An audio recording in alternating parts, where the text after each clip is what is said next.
Awesome. All right. Good afternoon, everybody. My name's John Winkler. I'm with Securable.io. This is my colleague and friend, Chris Jones. He's also with Securable. Today, we're going to be discussing a topic that I personally am very passionate about. So if I sound really excited and I start breathing very heavily, that's probably why. So the topic for our more or less discussion. So please, if you've got questions, there'll be a spot for questions at the end, but feel free to just raise your hand, interrupt, speak out. We want this to be more like a dialogue, a communication with everyone, more so than just hi, slide 1, X, slide 2, Y. So please. We feel that we can learn as much from you as you can learn from us. So yeah, please interact with us. All right, so let's get started. So a little bit about myself. Oh wow. I'm John Winkler. I'm our directors of sales engineering there.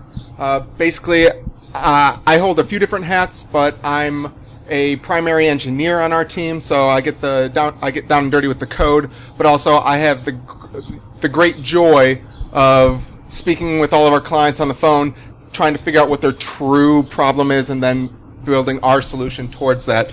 But that's not what we're here for. My background: I've got a bachelor's of computer science. I have been in the Army Reserve for about 11 years now. I'm a full stack dev. I do DBA work, and I'm a sales engineer. You'll notice I'm not really a security engineer, so a lot of the down and deep security portions, if you've got questions towards that, I can point you to some really smart people who I work with that can answer those questions, but I'm more of the developer side of the house and the overall product direction side, so to speak. I'm an avid gamer. Right now, I'm finishing up Horizon Zero Dawn. I'm playing the newest expansion of WoW, and I finished Homefront, and there's a few other things. But I used to do a little bit of IRC scripting back in the day, and of course, like everybody else here, I'm a cybersecurity enthusiast. All right. Hello, everyone. Christopher Jones. I actually graduated with a bachelor's in business administration and major in marketing from Kent State, but loved cybersecurity, loved technology so much that here I am today. And I'm a software engineer at Securable, security researcher. We need to stay up to date on latest greatest. That's what we're doing here. We're always learning. And my claim to fame in information security was being suspended from high school, for installing a rat systematically across the entire school's network. That's basically the only ponage I've been responsible for. All right. Other than that, I'm a lover of coffee, cold beer, and cross-site scripting. All right. We're here to talk to you today about human firewall. Now, to break down what human firewall is, it's not setting your employees on fire. It's a term used to describe a scenario in which the users of your system understand and follow the security policies so well that users are almost as effective or more effective than hardware at stopping penetration, as stopping exploitation of your systems. Yeah, I can talk about the quote. Can I also just mention that this is the first time I've heard you on a microphone, and you've got a great radio voice. Well, thank you. And face for radio. Yeah. We put a little quote on here, and both of us follow this individual who happens to be a Twitter poster for cybersecurity news, and they said, as InfoSec folks, we have to tell people to patch like doctors say, diet and exercise. Really, this is an interesting thing, and it caused me to sit back and think, and there's a phrase I've been using around the office quite a lot, and that's patch your people. It's the idea that keeping all of your employees up to date, knowledgeable, understanding, they don't need to know the deep down and dirty, but they need to get that booster shot. Get those little pieces of information to keep them as that strong defensive point, that front guard and sentry to your overall network security plan. Yep. Fun little quote here. I'm sure most of you are well aware. Networks are hard, people are soft. It's much easier to breach a person. So threw that in for fun. You go on to the next one. All right. And before we get into this, a bit of the problem we're solving is how do you get Jim in sales to use more than one password, which is definitely exposed in the LinkedIn data breach or a number of other data breaches. How do you get Carol in accounting to stop clicking the phishing emails? This is a difficult problem we're all facing.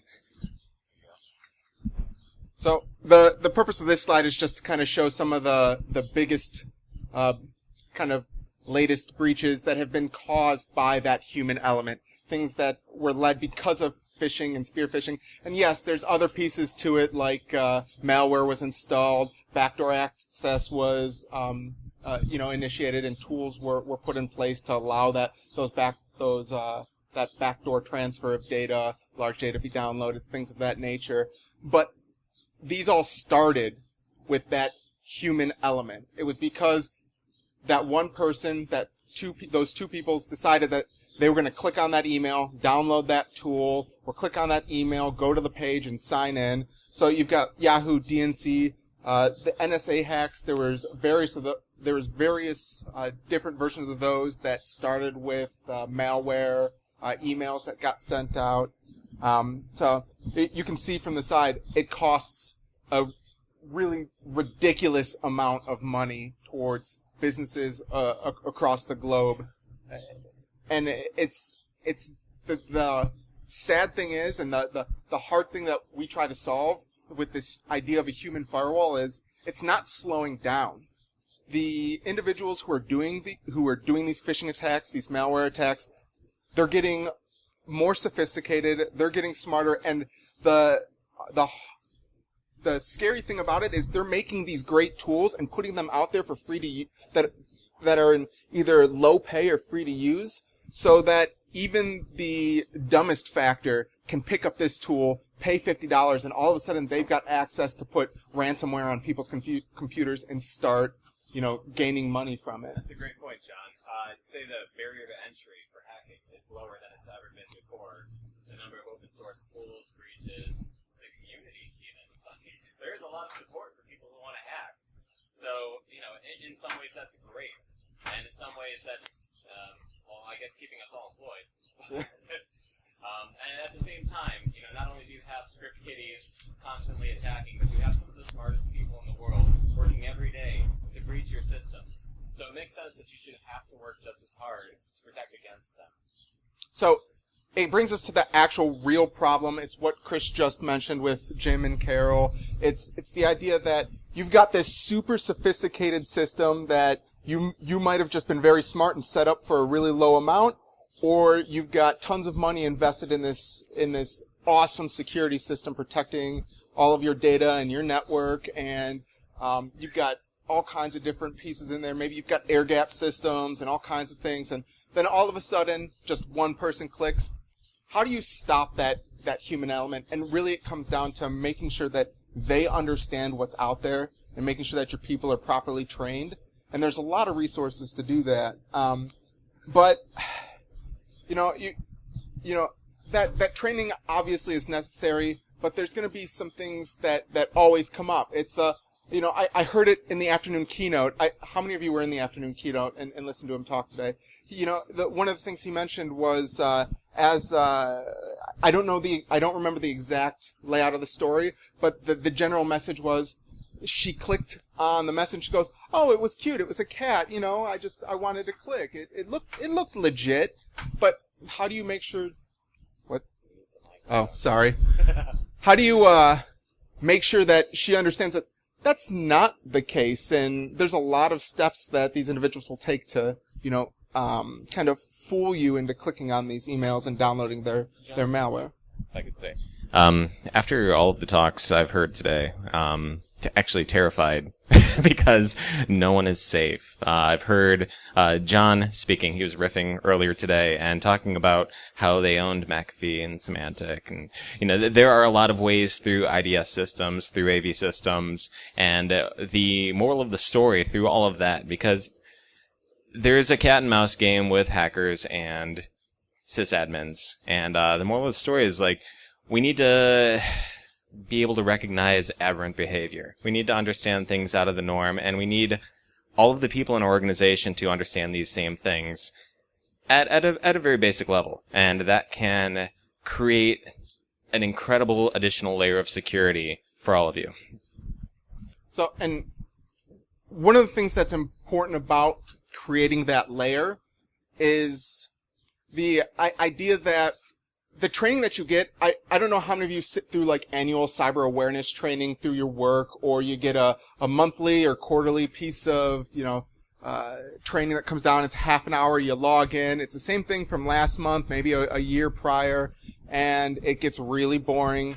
Or maybe it's to the point now where you just know, click 2 for 1 and 2 for 2, and then it's answer B, and that's it. All you got to do is hit next as fast as you can, and then answer the questions with the same quiz that you've had every single time. So the idea is making this training effective, making it engaging, making it come to the individuals on in a timely manner that is also in a method that's easily ingestible by them. So you might have not a whole lot of time, so an infographic works better for you, or you've got a long commute, so podcasts work better for you. So making sure that engaging content comes at the right time. Yeah. All right. So I'm curious, and we said we wanted this to be a dialogue with all of you. What types of security awareness training you've all seen out in the wild? Does anyone have a policy or awareness training program in place at their place of employment? Yeah, what do you do? Well, previous job, I worked kind of front line. Okay. Technical support. So I was kind of the audience. You know, talking about. Yeah. It was one time a year, and exactly what you said.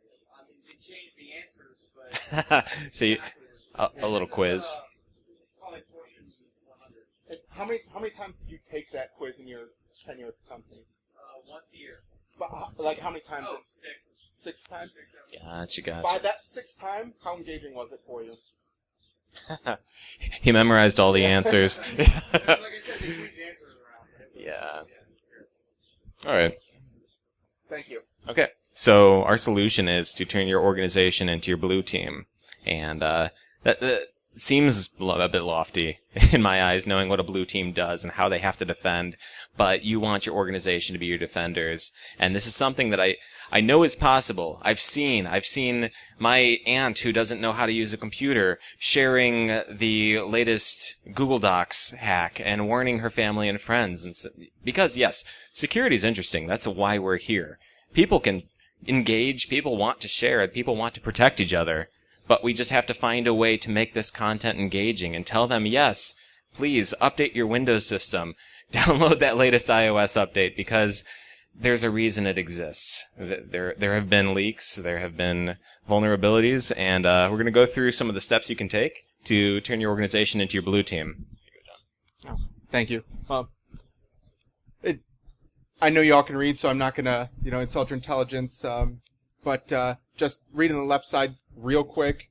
Personalized, actionable, low friction, adaptive, up to date. These are the types of things that I was just talking about on that last slide.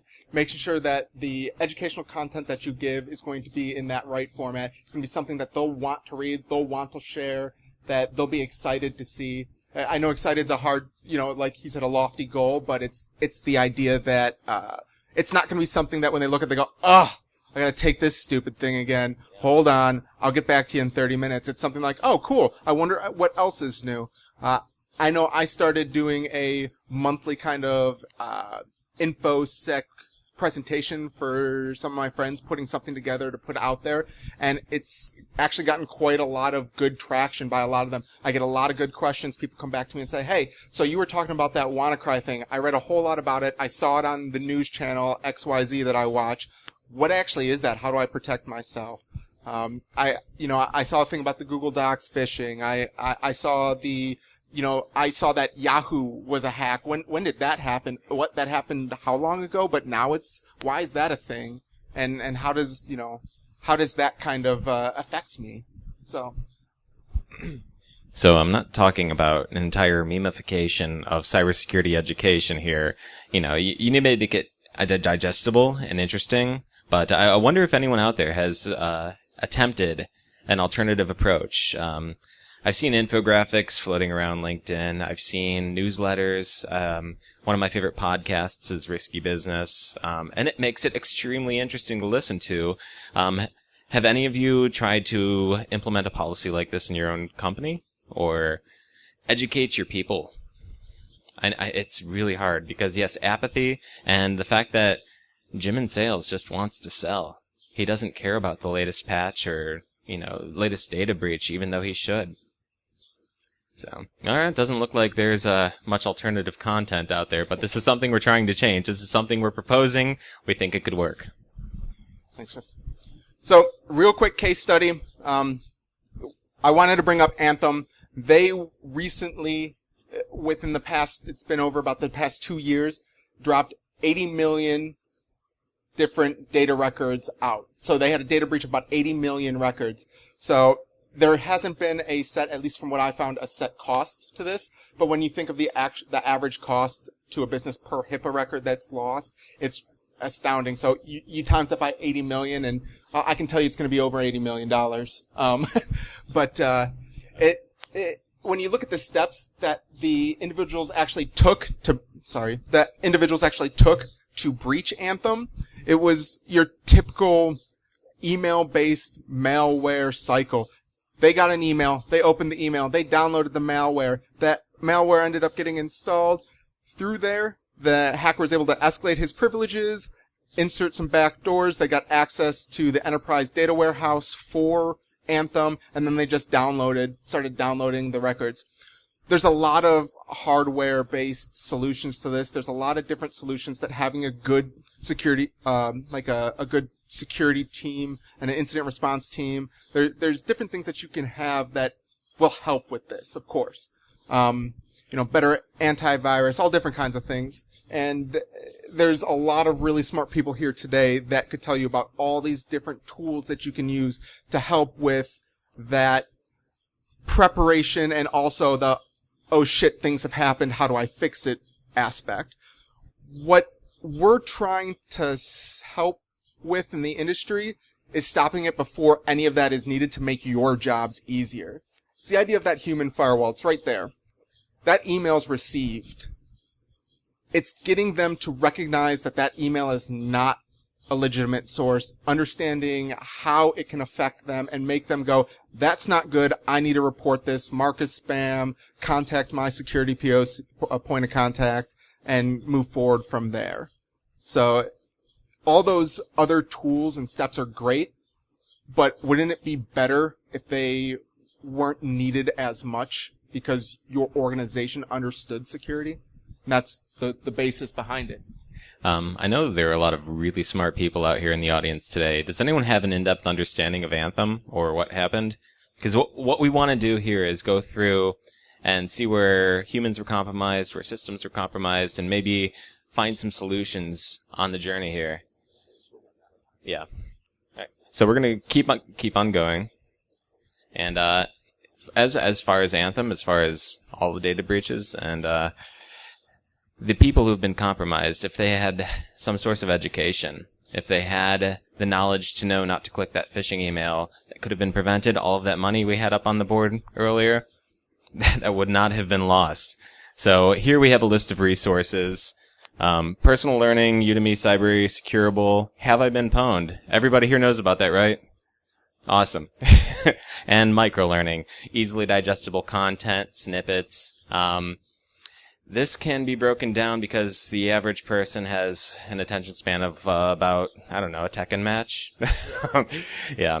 So, yeah, you want to make it very quick, and you want it to be low friction. You do not want to disrupt people's day, because then they're going to somewhat harbor resentment about having to do this content, having to learn about cybersecurity. You don't want that.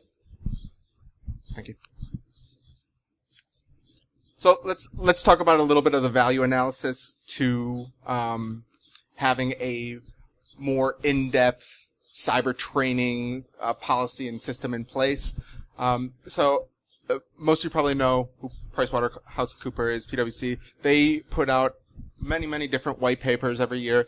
Where these stats came from was their annual U.S. cybercrime survey. But there's also some things from the Poneman Institute and from RSA, who I know has a booth out here. If anybody here is from RSA, I'm looking forward to your conference next year. But to go through a couple of stats we found, in PwC's survey, when they reached out to the organizations that they ended up talking to, and they asked them, how many of you actually have in-depth cyber security education that goes outside of just typical policies, only about 50% of the companies said, yes, we do. And then when they dove into that deeper, there was an average loss difference for each of them of about $500,000 per year, based off of the threats that they were either competing against or were hit by. That alone, for SMB, for small and medium businesses, that it can be a devastating amount. For larger businesses, it might not be so devastating, but as we all know, when your business scales, the cost per cybercrime and the amount of cybercrimes that are trying to affect you also grows as well. So that number scales with the size of your business. It was in one of the RSA articles that I read that they mentioned that a new phish campaign happens every 30 seconds right now. It means every 30 seconds someone is putting something together to try to get your information, get access into your system or someone's system.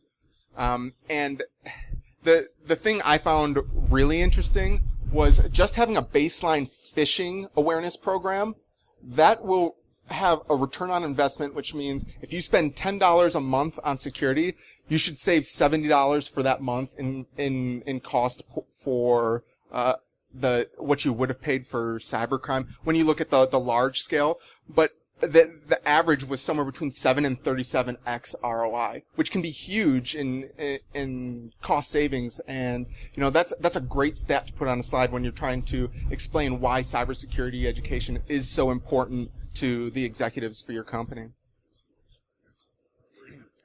All right. So I want to thank you all for coming and listening to our talk today. I'd like to open up the floor for any questions. Yeah. Thank you. Yes. Shaming.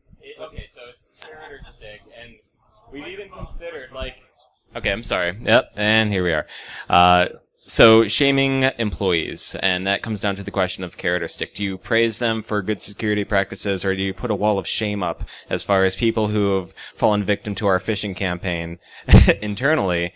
And I don't have an answer for that. I don't know if shaming is an effective strategy. So in my personal experience, I would say that shaming, in front of everybody is not a good strategy. It ends up, huh? Yeah, well, you bring it to their supervisor, and then their supervisor pulls them into another room, and then they have that hard conversation. If it's someone who's a repeat offender after several months of education, delivered to them, yes, then you have that hard talk. But really, it should come down to being more of the carrot style of a good job, you completed your training, here's a badge to throw on your LinkedIn profile. Good job, you're here, everybody who's trained this month, maybe they're doing some sort of an event for, those individuals or something of that nature. There's a lot of different management techniques that are out there that people can take advantage of. And, shaming, I would say, is not really one of those good ones. And so you have an employee of the month, but do you have a worst employee of the month? So, something to think about. My CIO is Oh, okay. part of my job. Oh my gosh. I have blue hair things. I have Oh, yeah. elderly secretaries. Every email that they've never seen before gets forwarded. I was talking to a gentleman yesterday about how a woman clicked a phishing email, system compromised, they went in there, ripped it out, brought her a new computer, fresh image, she clicked the exact same phishing email. Yeah. And they're like, I don't know how to explain this to you. 20 minutes later. Yeah, 20 minutes later. Any other questions? All right. Well, again, thank you all. Thank you very much. Appreciate it.